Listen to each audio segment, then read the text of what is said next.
saludamos desde el Laboratorio Internacional de Promoción de Buen Trato y Participación Infantil, INLAB, un programa con mirada de niños, niñas y adolescentes para la creación de la cultura del buen trato desde el ejercicio de la participación infantil y comunitaria, el cual se encuentra ubicado y se lleva a cabo en la Facultad de Formación del Profesorado de la Universidad de Extremadura en Cáceres, España.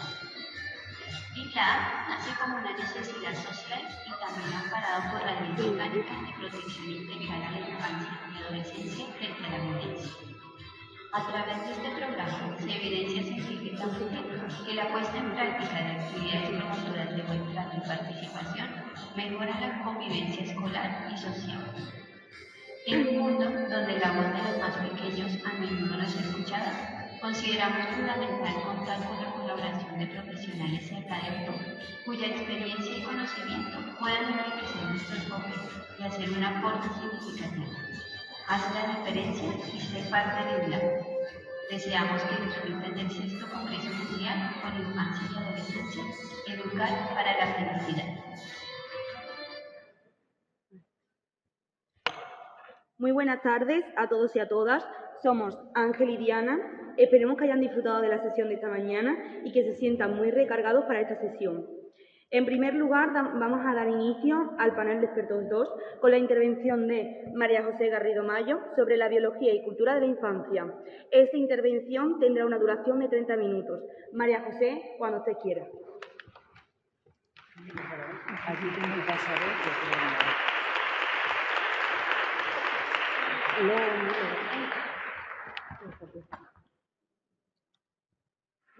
En teoría,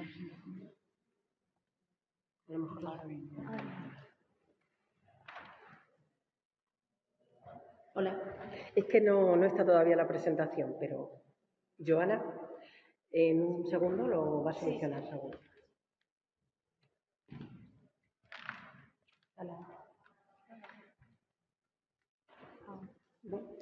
Da igual, yo no necesito verlo aquí. Bueno, muy buenas tardes a todo el mundo, a todos los asistentes y muchísimas gracias por estar aquí. Yo voy a hablarles hoy sobre la biología y la cultura, sobre cómo confluyen. No funciona. Claro, es que si no está aquí no funciona. Ya, pero esto está metido en el ordenador. Entonces, bueno, yo empiezo a hablar y así no perdemos tiempo. Sí, pero el problema son las diapositivas, no el micrófono. Y a lo que aquí, espérate. No. ¿Qué va? Es que no está puesta, al no estar en... Bueno, voy contándoles mientras para no hacerles aburrirse. Bueno, la biología y la cultura confluyen en una especialidad que no sé si conocen, probablemente no, que se llama etnopediatría. Es muy normal que no lo conozcan porque... ¡Guau! Ahora va a toda velocidad. Bueno, pues voy haciendo una señal, por ejemplo. Bueno, en todo caso, la etnopediatría lo que estudia es las formas de criar en diferentes partes del mundo y cómo eso tiene una importancia no solamente en el desarrollo de los niños, sino en la salud y la enfermedad de los adultos e incluso en los valores y la forma de conformarse cada sociedad, por ejemplo, en el grado de violencia. No, las diapositivas no van por el motivo que sea, así es que tranquila.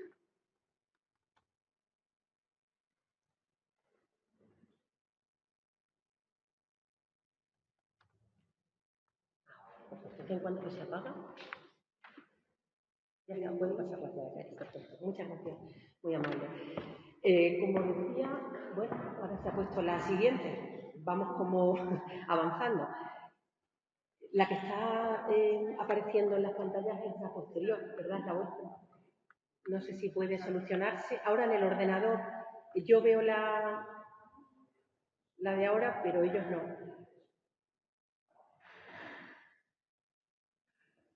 Ahora sí, perfecto. Muchísimas gracias. Como decía, lo que estudia es eso, cómo trata cada sociedad a sus niños y a sus adolescentes. Desde el embarazo, el parto, la adolescencia, todo lo relacionado desde el inicio de la vida, incluso desde el embarazo hasta la adolescencia. Lo que la etnopediatría ha demostrado es que esta forma de tratar y de cuidar a la infancia y a la adolescencia refleja la estructura de cada sociedad, lo que cada sociedad considera importante, el tipo de individuos que quiere conseguir. Combina distintas especialidades, la etnopediatría es muy transversal y, por ejemplo, la biología es fundamental, la psicología y la antropología. Ellos se dieron cuenta, los etnopediatras, de que del equilibrio entre las necesidades biológicas que tenemos como especie en todas partes del mundo y en todos los momentos de la historia, desde hace 100.000 años que Homo sapiens salió de África hasta ahora, los bebés humanos necesitan lo mismo, los niños humanos necesitan lo mismo y los adolescentes necesitan probablemente lo mismo, aunque parezca que no. Y se dieron cuenta de que estas necesidades, como digo, eran universales, pero que cada cultura había dado una respuesta a esas necesidades. Y no podemos olvidar que Occidente, que las culturas industrializadas somos la minoría del mundo.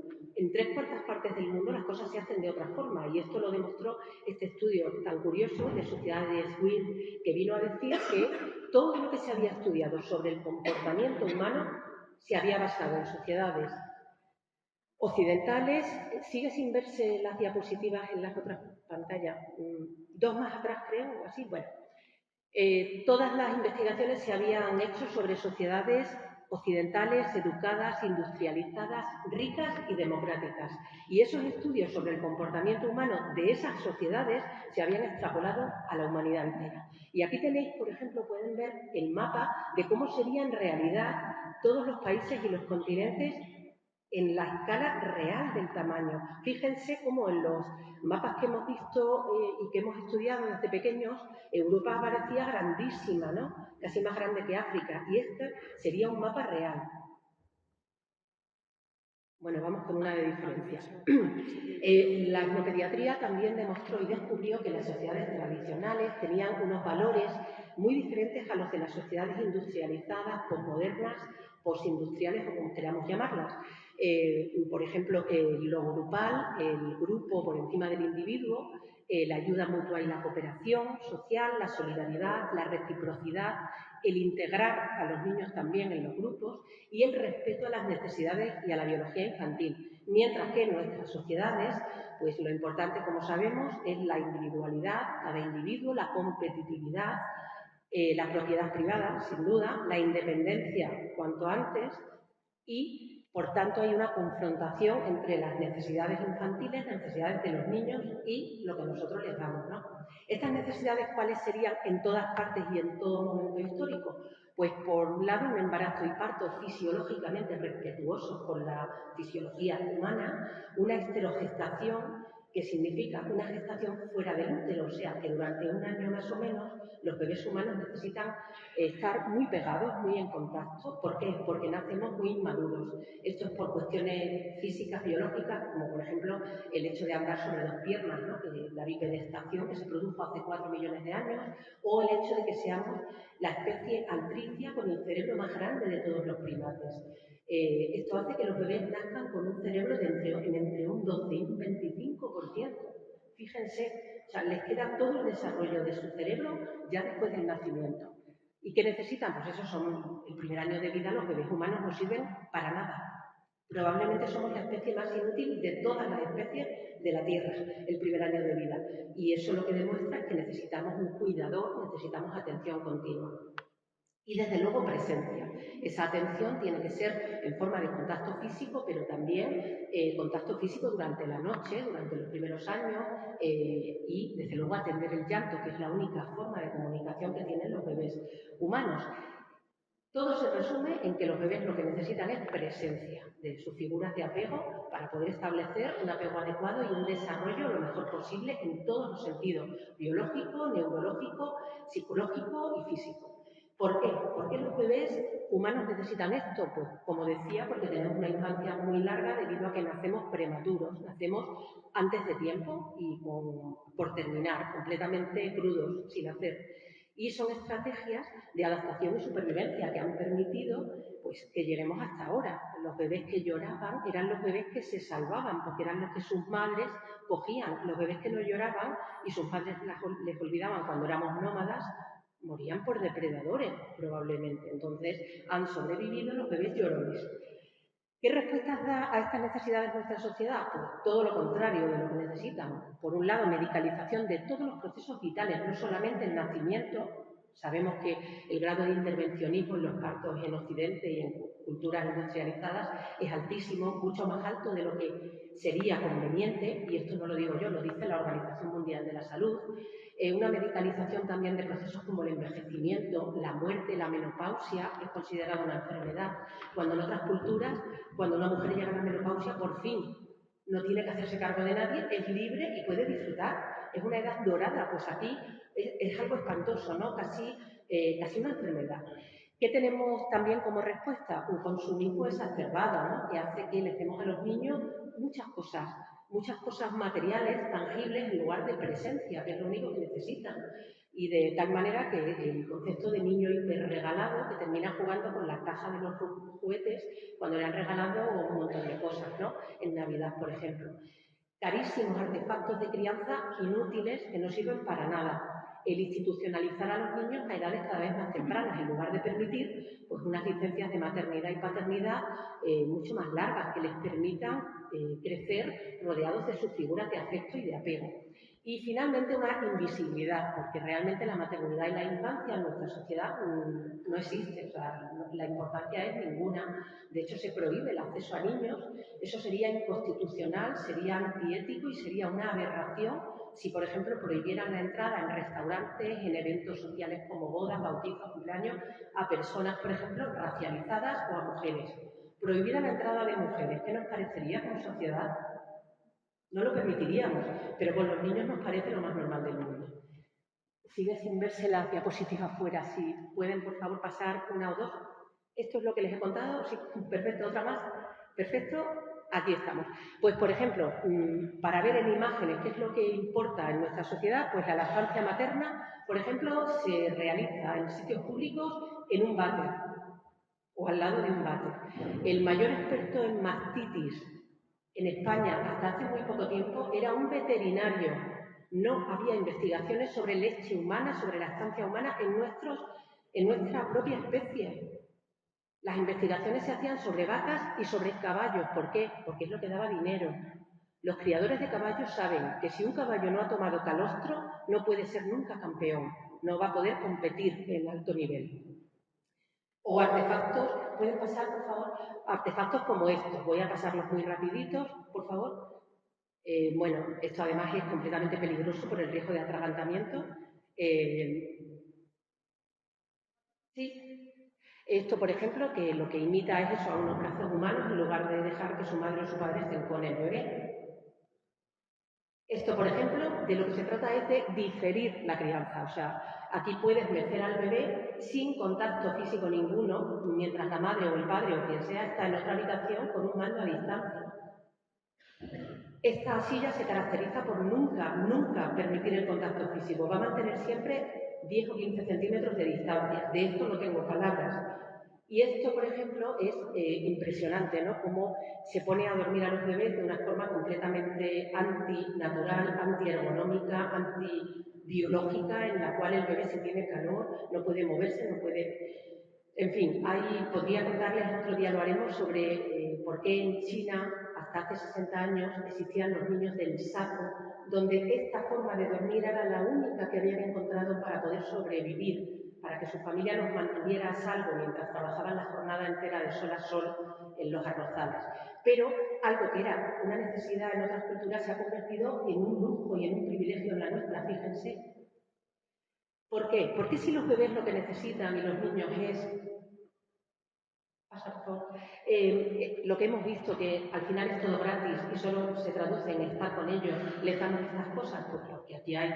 Una más atrás, por favor, una más atrás. Atrás. Bueno, pues por razones económicas aquí todo el mundo... Sí, gracias. Todo el mundo gana dinero, ¿no? Quien vende todos esos artilugios que hemos visto, pues gana un dineral, claro. También razones sociales y políticas. ¿Cómo conseguimos perfectos consumidores de adultos? Creando personas con carencias emocionales, por supuesto, que van a pasarse la vida buscando llenar ese vacío que no van a poder llenar, claro. Y también porque nuestra cultura es una cultura del control y, claro, los procesos vitales no pueden controlarse. el crecimiento, la crianza infantil, es algo que sucede y solamente tenemos que estar ahí por si hay algún peligro, por si nos necesitan, pero hay que tener tranquilidad y confianza en los procesos vitales porque no son ningún problema. Y vamos a el porqué. ¿De dónde viene nuestro modelo de crianza, ¿no? ¿Por qué razón criamos a los niños de la manera que lo hacemos en esta cultura? Pues, por un lado, por la pedagogía negra de los siglos XVIII y XIX, que se basaba en el autoritarismo y la obediencia, por el conductismo, que fue una teoría de un filósofo Skinner que investigó sobre ratas y extrapoló esas investigaciones a los bebés humanos, como si fueran lo mismo, ¿no? Pero sobre todo por las necesidades de la sociedad del siglo XIX, que se basaban en la revolución industrial, que hizo que se replanteara, por supuesto, cómo tratar a la infancia. ¿Por qué? Porque en la revolución industrial de repente hizo mucha falta mano de obra. Los hombres no eran suficientes. Necesitó que las mujeres se incorporaran a trabajar. Aquí tenéis una imagen. Mientras tanto, ¿qué se hacía con los niños? Se les mantenía en otras fábricas, en otras grandes como construcciones industriales donde estaban hacinados los niños de todas las edades, solos. Así comenzó la institucionalización de la infancia. ¿Hasta cuándo? Hasta los 7 años, que ellos pasaban también a trabajar en las mismas fábricas de sus padres, en las mismas condiciones infrahumanas, condiciones insalubres, con unos problemas de higiene, de accidentes, 18 horas de jornada laboral. Fijaos hasta qué punto interesaba tener a niños trabajando en las fábricas, que a finales del siglo XIX la mitad de los trabajadores de las fábricas eran menores de 14 años. De esa forma de criar seguimos arrastrando ciertas mentiras, cosas que son erróneas, por ejemplo, sobre la violencia. El hecho, por ejemplo, de creer que la violencia es algo biológico, que es algo genético, que es inherente a nuestra especie. Y no es cierto. La violencia se aprende. No nacemos violentos. Y esto lo demostró la Declaración sobre la Violencia. Pueden buscarla, si quieren, está en Internet, de la UNESCO en 1991, donde 19 especialistas de lo mejor del mundo se reunieron de diferentes especialidades y de todo el mundo y hicieron un manifiesto en el que decían que no hay nada en nuestra biología, nada en la genética de los humanos que nos lleve a la violencia, que la guerra es una invención social, que la violencia es aprendida, que no es algo de lo que no podamos escapar. Otro de los mitos que seguimos todavía creyendo es que la violencia ha sido necesaria para la evolución, que las culturas cuanto más violentas mejor sobrevivían. Mentira. La colaboración, la cohesión y la unión han sido necesarias para la evolución, para el desarrollo y para la supervivencia. Y esto lo demuestran montones de estudios. Os he traído algunos porque son muy curiosos. Por ejemplo, veis ahí unos huesos a la izquierda. Esto fue un yacimiento que se investigó en 2018, que hallaron restos humanos de 66 individuos que tenían 77 enfermedades graves. Enfermedades que les provocaban discapacidades enormes. Algunos no podían andar, otros no podían comer por sí mismos. ¿Y sabéis lo más maravilloso de este yacimiento? Todas esas personas con discapacidad grave, hablamos de 66 individuos, todas habían llegado a la edad adulta. Alguien les había cuidado. Les había cuidado y los había enterrado juntos en esa cueva. O el hecho de que nos hayan hecho creer que los neandertales y los sapiens se pelearon y ganaron los sapiens. No. Tenemos los Homo sapiens en nuestros genes, tenemos rasgos todavía y tenemos genes neandertales. Por supuesto que hubo hibridación, mucho más que lucha, por supuesto que se mezclaron, por supuesto. O este estudio tan interesante sobre bacterias. ¿Sabíais que las bacterias en época de necesidad se turnan para comer? Hacen turnos. Hablo de organismos unicelulares, sin cerebro, se organizan para comer en turnos cuando hay carencia de recursos. Fijaos qué magnífico, desde el ámbito más pequeño de la naturaleza hasta las sociedades más importantes. La cooperación y la cohesión han sido esenciales. O, por ejemplo, esta otra, bueno, el hecho de que, no te apagues, Lynn Margulis, por ejemplo, fue una investigadora maravillosa que en el año 67 ya hablaba de la endosimbiosis. Cuando todos los científicos hablaban de la confrontación, de la lucha y de la violencia como mecanismo evolutivo, ella decía no, Lo importante para la evolución ha sido el estar juntos, la cohesión. Todos somos comunidades de microbios, todos los seres vivos. Y gracias a eso existimos, sobrevivimos y sobrevivimos mejor. Ella se enfrentó a toda la comunidad científica en 1967. Ahora se sabe que llevaba razón, todas las neurociencias, todas las investigaciones han demostrado que así era. O el hecho de que, fijaos, los árboles, cuando tienen una plaga de insectos, envían unas señales químicas a los pájaros que se alimentan de esos insectos. ¿No es magnífico? Es maravilloso, o sea, la naturaleza nos lo demuestra. El hecho de que los chimpancés se unan siempre cuando tienen una guerra contra otros grupos. Se han verificado casos de guerras entre chimpancés que han durado 4 años. Chimpancés. Eso, o sea, Frank de Waals, que estudió cómo entre los simios era mucho más importante la negociación y la flexibilidad que la fuerza. De hecho, eran hembras muchas veces las líderes. O el hecho de que, y esto me parece muy interesante y no lo olvidéis nunca, los espermatozoides avanzan más deprisa cuando van juntos. Un espermatozoide solo no vale para nada. Si van juntos, nadan mucho más deprisa dentro del flujo. O el hecho de que los cardúmenes, que son esos bancos de peces, van juntos y se sincronizan dentro del mar como forma de supervivencia. Juntos es mucho más difícil que les coman otros peces. O, por ejemplo, los pingüinos. ¿Qué hacen los pingüinos para sobrevivir en temperaturas gélidas? Hacen un círculo y todos apretados se mantienen calientes. Cuando los de fuera, los que están en el exterior, tienen ya mucho frío, entran dentro y algunos de dentro van saliendo. Y gracias a eso no mueren congelados. Seamos pingüinos. Por favor, seamos pingüinos. O el hecho de creer que... ¿Pueden pasar una, por favor? Que en las sociedades actuales no existe violencia contra la infancia. Esto es absolutamente falso. O sea, hay una iniciativa que lleva desde 2015 reuniendo datos en todos los países del mundo y solo un 10% de los niños del mundo están protegidos por ley contra el castigo físico. Solo el 10%, el 80%, el 90% siguen teniendo castigos físicos como algo legal por parte de sus padres, de sus profesores, de quien sea.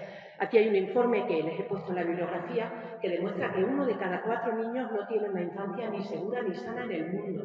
O este informe de UNICEF que habla sobre la violencia en la infancia, como el 33% sufre violencia o acoso en los estudiantes, como 1 de cada 5 sufre abuso sexual, en fin, tienen todos los datos ahí. Ahora mismo, el bullying es la primera causa de muerte infanto-juvenil, la primera causa, de suicidio.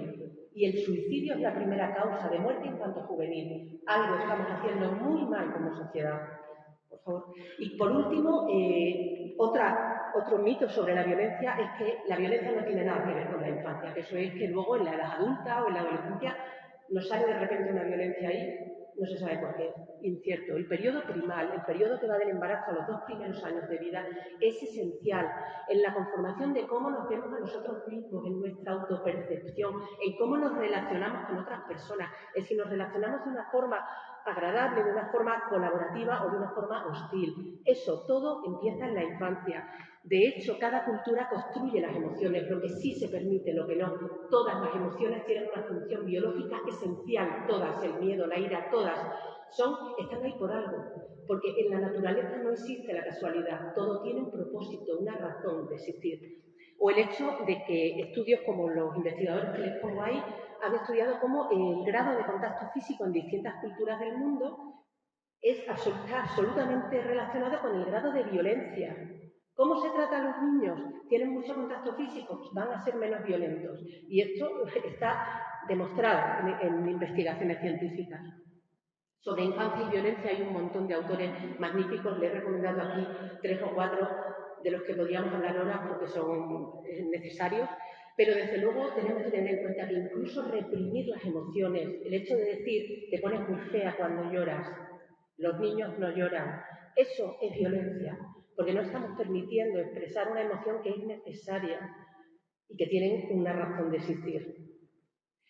Por último, las consecuencias de todo este modelo de crianza, estoy dando solamente pinceladas para que tengan una idea, ahí van a tener bibliografía para aburrirles. Las consecuencias son el grado de enfermedades exclusivos de nuestras culturas y exclusivos de esta época. Que tengamos la sociedad más avanzada tecnológicamente, que tengamos un desarrollo médico como el que tenemos y que los niños y adolescentes mueran por suicidio, es un fracaso absoluto. Es un fracaso absoluto y somos responsables los adultos y tenemos que cambiarlo. Y por eso se hacen iniciativas y congresos como este. Las carencias afectivas llevan a la violencia y esto lo demuestra el hecho, por ejemplo, el libro blanco de psiquiatría del niño y adolescente habla de que el 70% de enfermedades mentales comienzan en la infancia y adolescencia. 1 de cada 5 niños tienen problemas emocionales o de conducta y 1 de cada 6 ya tienen enfermedades mentales. Los trastornos de alimentación solo existen en las culturas industrializadas. La anorexia, la bulimia, el sobrepeso o la obesidad. Es probablemente la enfermedad que más muertes acarrea en Estados Unidos. 30 millones de personas al año mueren por trastornos de alimentación. Cada vez más lo estamos viendo entre nuestros adolescentes. Desde la pandemia, la salud mental de la adolescencia ha ido en picado, cayendo. El hecho de que tengamos estas enfermedades exclusivas, estos trastornos conductuales como el déficit de atención o la hiperactividad, que no han existido nunca a lo largo de la historia, que por supuesto existen, por supuesto, no estoy diciendo que no sean ciertas, estoy diciendo que son una respuesta a una sociedad enferma, a una sociedad insana, y que esa forma de reaccionar, esas conductas, esos trastornos, son una respuesta, la única que encuentran esos organismos para poder sobrevivir. El TDAH tiene una prevalencia en el mundo de más de un 5% de niños. El autismo un 78% ha aumentado en Estados Unidos, solo en Estados Unidos en los últimos 10 años. Ansiedad y estrés crónico en la infancia. Un 20% de adolescentes tienen estrés y ansiedad crónico, pero ¿cómo no van a tener estrés y ansiedad si tienen unas jornadas escolares y extraescolares que superan las jornadas laborales legales en Europa? Es que no puede ser que hay ciudades donde a los niños se les deja a las 7 o a las 6 de la mañana y se les recoge a las 8 o las 9 de la noche. ¿Cómo no va a tener eso un precio en salud mental y física? Sin duda. Como decía, el grado de infelicidad y de inadaptación y de suicidio en nuestra sociedad es terrible y por eso debemos hacer algo. Todas las enfermedades degenerativas que llevan sucediendo 100 años no más, son un producto de la forma de vida. Y esto lo explica muy bien Francisco Mora, que es un neurocientífico que les recomiendo fehacientemente que busquen en Internet y vean sus vídeos. Él habla de que los científicos han conseguido saber cómo funciona el genoma y lo próximo va a ser descubrir el ambienoma, cómo el ambiente influye en los genes. Pasad, por favor. Finalmente, ahora no funciona esta, bueno, no importa. El amor es un modulador cerebral. O sea, estos son dos imágenes de niños de 4 años. Son la misma edad. La diferencia es que uno ha tenido un contacto físico y demostraciones de afecto y el otro no. El tamaño cerebral influye. O sea, y por supuesto todo lo que va a continuación. Así es que, por favor, no olvidemos que es una cuestión de salud pública cuidar de la infancia, que protegerla y cuidarla es la mejor forma de conseguir una sociedad más sana y más feliz, y que se puede cambiar una sociedad cambiando la forma de tratar a los niños. Muchísimas gracias.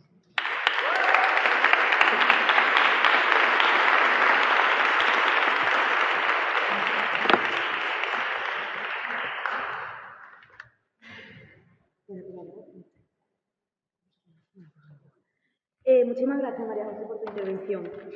Ahora daremos lugar a Paz de Arte, un grupo de jóvenes de la Universidad Autónoma del Estado de México. Esta intervención tendrá una duración de 20 minutos como máximo. José Emiliano, Carla, cuando queráis. Es que no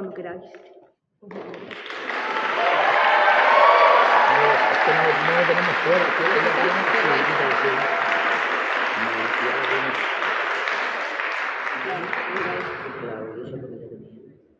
De acuerdo. Tiene un montón de...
Y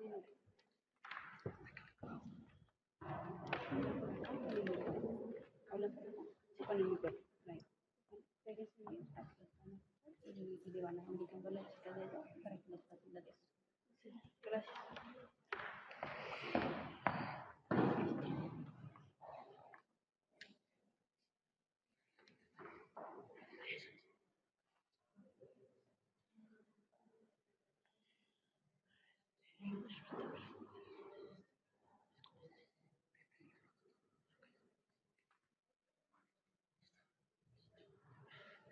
Amo el canto del cenzontle, pájaro de 400 voces.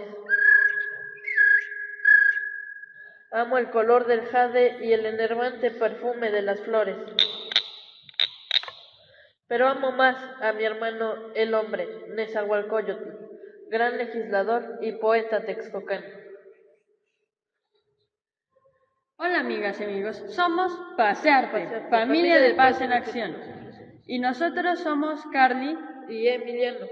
y bueno, nuestra presentación trata sobre los seres sintientes y de cómo estos nos ayudan a una buena educación. Todos los seres vivos somos un sistema y todos somos importantes.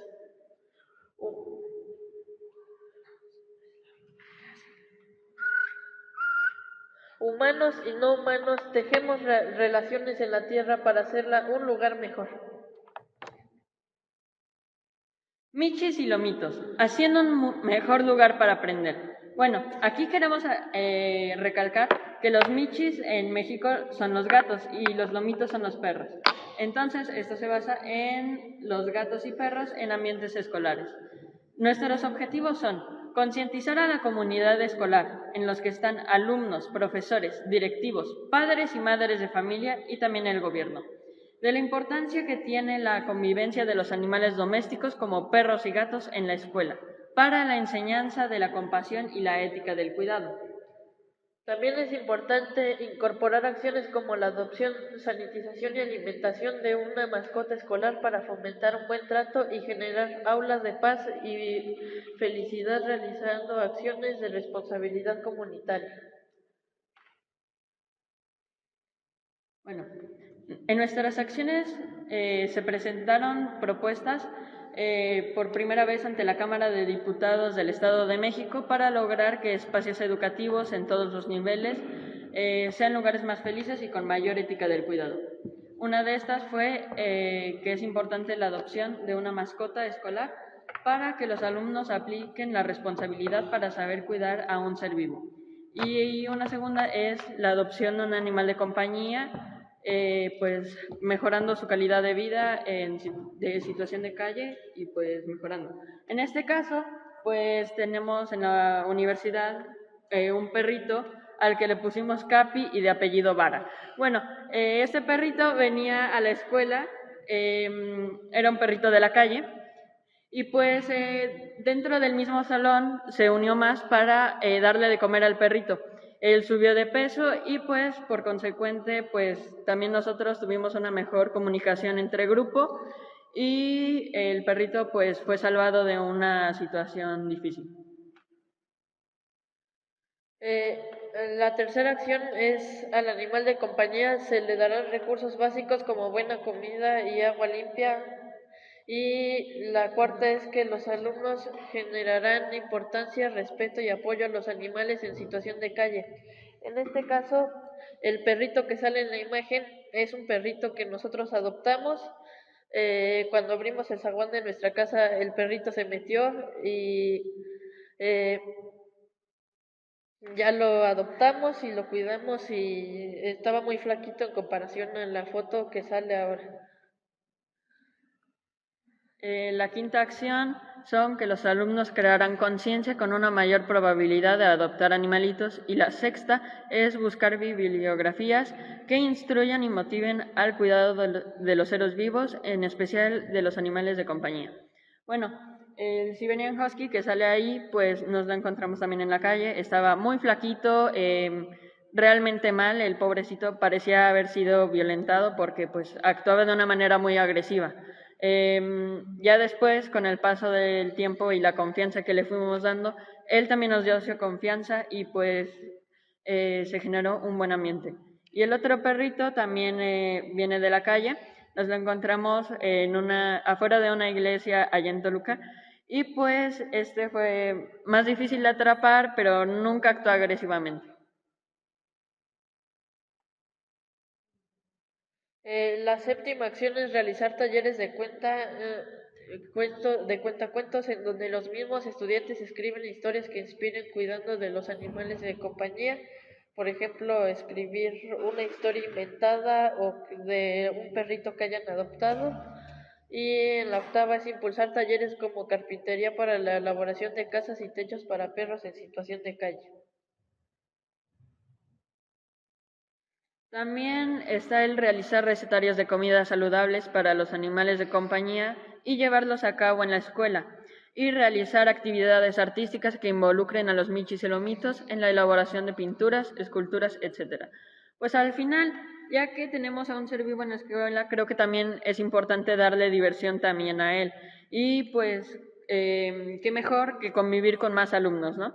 Pues el perrito al final pues lo que quiere es compañía. Entonces, ¿qué tal si ayudamos a estos animales y también nosotros nos divertimos un poco?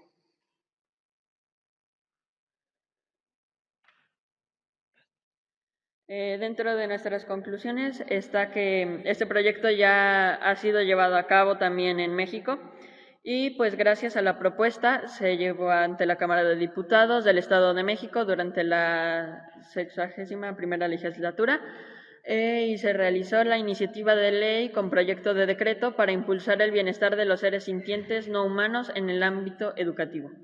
Lo que buscamos es continuar promoviendo en cada escuela la adopción responsable y no la violencia contra un ser vivo. Muchas gracias por su atención.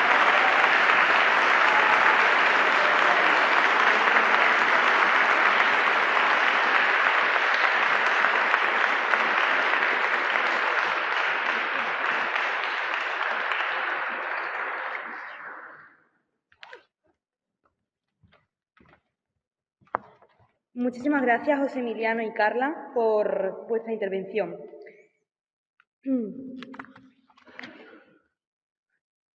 Ahora vamos a abrir un pequeño espacio para preguntas y comentarios del público. Si alguien tiene alguna duda o reflexión sobre lo que se ha presentado, por favor, levanten la mano y les acercamos el micrófono. Se ruega que sean breves para poder escuchar todas aquellas intervenciones. Y adelante quien quiera participar.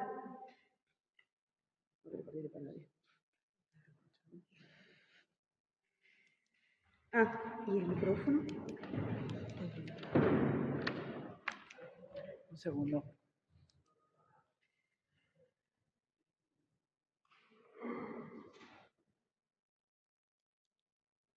Ya van para allá.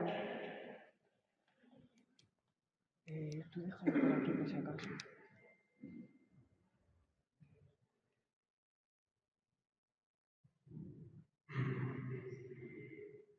Bueno, me presento primero, me llamo David Miranda, soy de México y le quería hacer una pequeña pregunta a la doctora María José. Usted mencionó que el apego en el desarrollo de infantes de los primeros 3 años de vida es el más importante. Mi comentario me preguntaba en el sentido de qué acciones propone usted para que las personas, o que sean padres y madres, estén más cerca de sus hijos o más conectados cuando vivimos en una sociedad donde el mundo tiene que estar moviéndose muy rápido y a veces las condiciones para traer el pan o la comida a la mesa no les permiten a los padres estar en contacto, aunque ellos no, digamos, aunque ellos quisieran.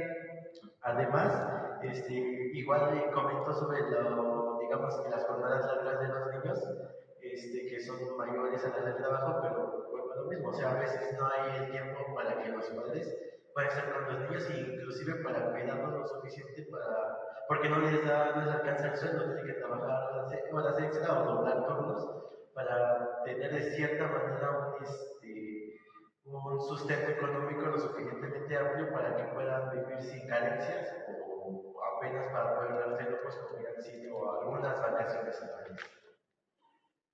Una pregunta magnífica y en la propia pregunta estaba la respuesta. lo has dicho exactamente. Los padres hacen todo lo que pueden, las familias no son responsables cuando el sistema social, económico, les obliga a incorporarse al trabajo. Si no estoy equivocada, en México creo que son 40 días, ¿no? La licencia por maternidad, 40 días, ¿cierto? Entonces, en Estados Unidos no existe la licencia por maternidad. La responsabilidad de la salud de la infancia, de que puedan tener unas figuras de apego y tener la presencia que necesitan los bebés humanos y los niños, es de la sociedad, nunca de las familias. Las familias hacen lo que pueden con un sistema completamente hostil hacia la infancia. ¿Qué es lo que ocurre? Que la sociedad, el precio que está pagando es carísimo. Puede que a corto plazo no lo vean, pero a largo plazo, imaginaos el coste de la medicalización de la infancia. Tenemos probablemente los bebés humanos más medicalizados de toda la historia. Desde el principio hay padres que les dan incluso analgésicos que no son inocuos para que duerman mejor, porque necesitan ellos descansar para poder estar trabajando al día siguiente. La sociedad es la responsable y la sociedad es la que debe, en primer lugar, aumentar las licencias por maternidad y paternidad. Los bebés humanos necesitan estar con su figura de apego a ser posible su madre, porque biológicamente es lo que conocen en la etapa uterina, necesitan estar mínimo 9 meses, un año, como son las licencias en los países nórdicos de Europa, que está el primer año con un 100% de sueldo y el segundo con un 80%. Muchas familias están los 2 años. Eso por un lado. Luego es muy necesario también cambiar todo el sistema educativo. Para empezar, las personas que estáis formando como futuros profesores tenéis que ser conscientes de las necesidades de los niños, pero difícilmente vais a poder tener en cuenta las necesidades si tenéis en la clase 30 o 40 chicos. Es que todo hay que personalizarlo mucho más. Lo que sí está claro es que invertir en esto es a largo plazo muchísimo mejor para la sociedad, y eso lo demostró un estudio que se hizo en Checoslovaquia, que vieron que les salía más barato aumentar la licencia de maternidad que el hecho de la medicación que comentaba, la ausencia de las madres y de los padres, sobre todo de las madres, para llevar a médicos a los niños. Luego no podían ir al trabajo. Enfermos con el sistema inmunológico, además, tan prematuro, con el que nacen, y encima los exponemos a un montón de virus y bacterias de otros bebés. O sea, enferman. Entonces, pues así están, claro, las familias están fatal de salud mental también. Y los niños son el eslabón más frágil de la cadena. Por supuesto que, y lo vemos en las enfermedades cada vez mayores, ¿no?, en nuestras sociedades. Pero como tú has dicho muy bien, desde luego los padres hacen lo que pueden y las familias hacen lo que pueden. Es la sociedad quien debe responder. Muchísimas gracias.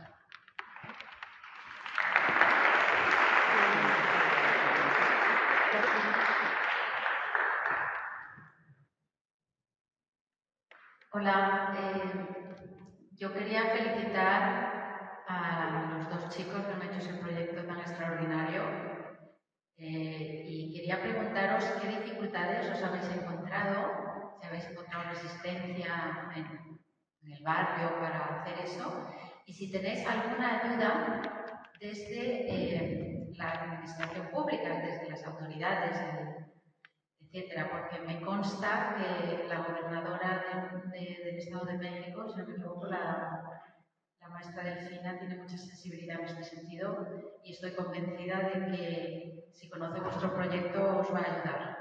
Así que, enhorabuena.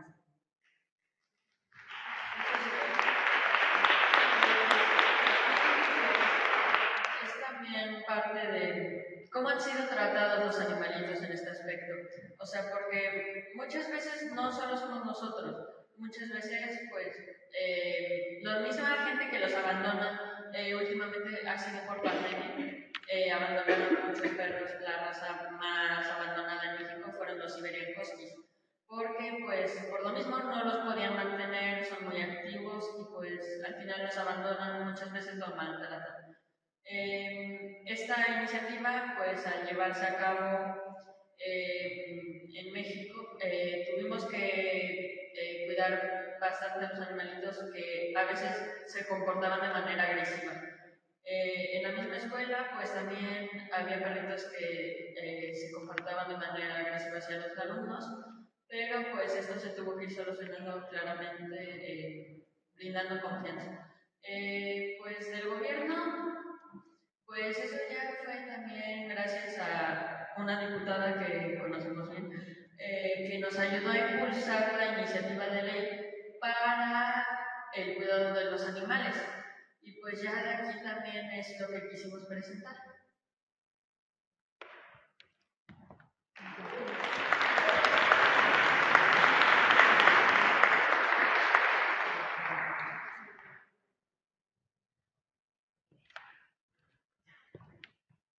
Buenas, yo soy Mireia, alumna del Centro de Educación Social, y me preguntaba para María José.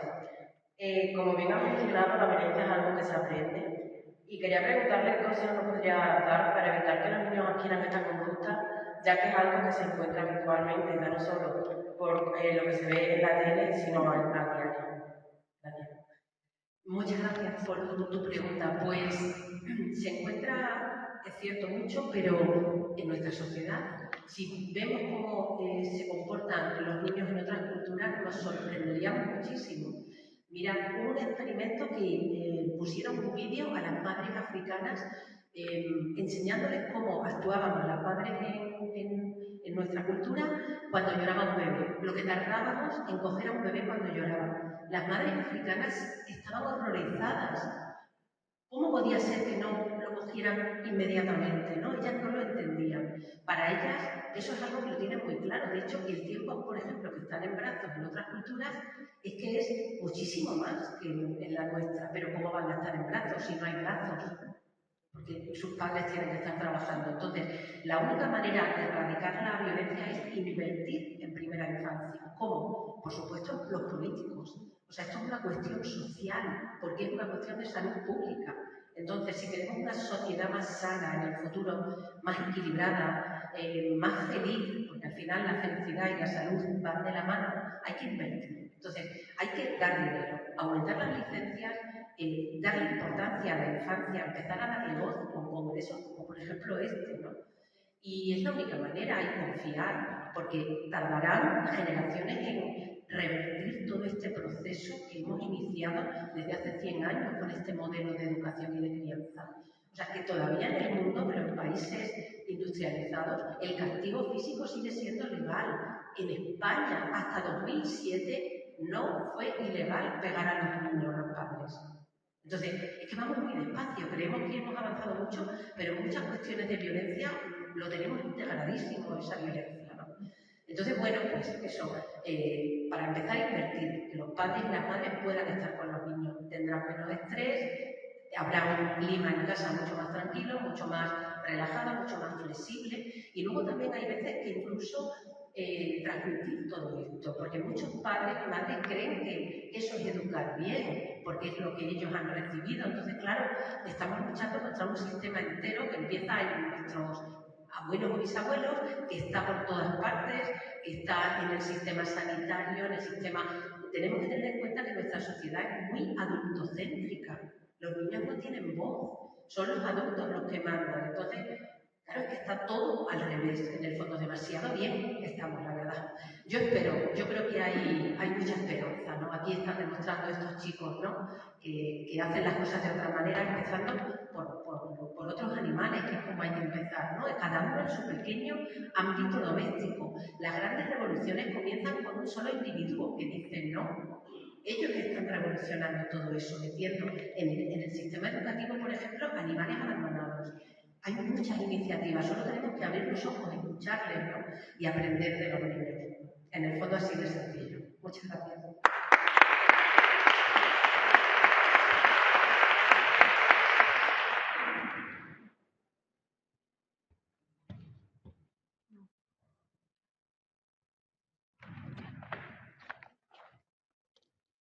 Vale, pues muchísimas gracias a todos y a todas por sus preguntas y por la participación activa, y sobre todo a Pasearte y a María José por su grandísima intervención.